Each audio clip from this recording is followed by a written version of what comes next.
É possível liderar sem ego?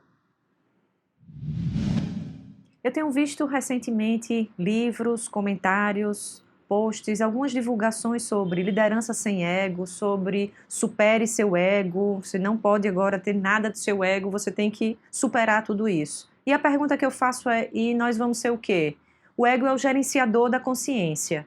Ele não deve ser o guia deve ser o nosso self, o nosso coração, né? A nossa centelha sagrada. Isso precisa estar à frente de tudo que a gente faz, colocar propósito, colocar significado no que a gente faz. Mas o ego ocupa um lugar na nossa psique enquanto gerenciador da nossa consciência, da parte consciente da nossa psique. Vamos nos remeter a um iceberg, por exemplo. A ponta do iceberg é a parte consciente, a parte submersa do iceberg é a parte inconsciente. O ego é o gerenciador da consciência. Ele faz acontecer, é como se ele fosse o gerente. Ele vai fazer a operação do que a gente deseja. Então, aquilo que vem do nosso inconsciente, que se torna consciente, ou seja, vem para a nossa consciência, ele é que vai ser a força. Eu gosto muito da metáfora que o nosso orientador espiritual, de onde eu faço parte do Instituto Salto Quântico, Benjamin Teixeira de Aguiar, utiliza, é que o ego seria a tração do carro, mas o ego não pode estar no volante do carro.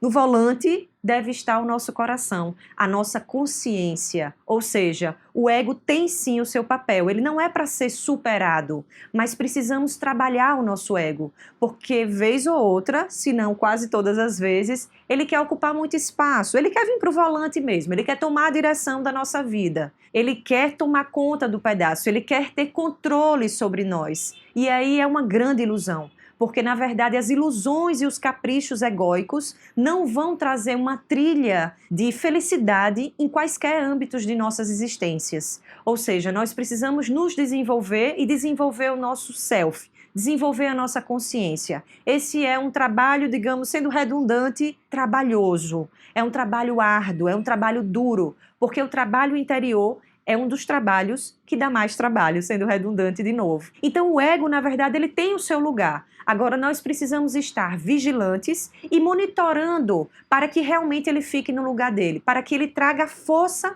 para operar alguma coisa e não ele decida o que vai fazer. Mas nós precisamos sim dele. Então, na verdade, nós precisamos trabalhar o nosso ego para que a gente tenha um ego forte e não um ego frágil. Então, um ego inflado, quando a gente diz assim, nossa, fulano, fulana, né? Porque a gente nunca, né? Tem muito ego, né? Nós todos temos muito ego, estamos ainda em processo de melhoria contínua. Quem não admite isso, tá com mais ego ainda, porque tá inconsciente, né? Então, tá se deixando tanto levar pelo ego que não consegue nem olhar para ele. Que nem aqueles problemas que a gente não consegue colocar na mesa, né? A gente quer resolver, pede para alguém resolver, mas a gente não quer olhar para o problema. É aquele boleto bancário que fica dentro da gaveta, é aquela discussão com aquela pessoa que a gente precisa sentar para diluir as questões que foram afloradas naquele relacionamento e que a gente fica adiando, fica procrastinando. Segundo algumas estatísticas, nós somos procrastinadores crônicos, a maior parte de nós. Mas nós tendemos a adiar ou procrastinar algo que a gente não quer fazer, ou que a gente não gosta de fazer, ou que a gente não sabe ainda direito como fazer. E a gente precisa buscar ajuda para isso. O ego pode ser essa força,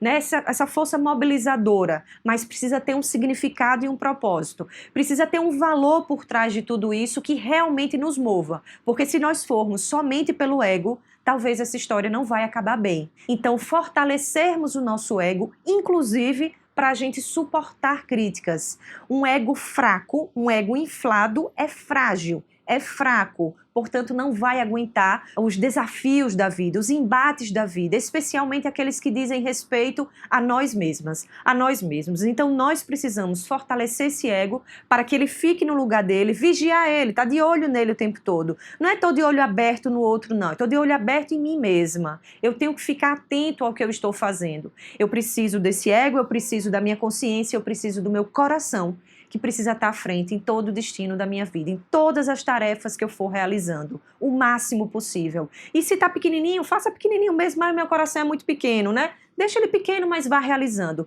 Vá enxergando os frutos das decisões que você vai tomando. E peça ajuda às outras pessoas. Faça aliados, crie alianças com pessoas, seja no seu ambiente de trabalho, na sua vida, ou nas duas coisas de preferência. Tenham pessoas que você sabe que torcem por você, que gostam de você, que inclusive, quando perceberem que você passou muito da medida, que você está muito mais ego do que coração, na verdade, elas vão te sinalizar. E você vai estar aberta e aberto para receber esse auxílio, essa ajuda. Porque a gente cresce mesmo quando a gente está cercado de pessoas que têm coragem de dizer para a gente aquilo que a gente precisa melhorar. E nós estamos com o ego forte, corajosos, para enfrentar, principalmente, a nós mesmas.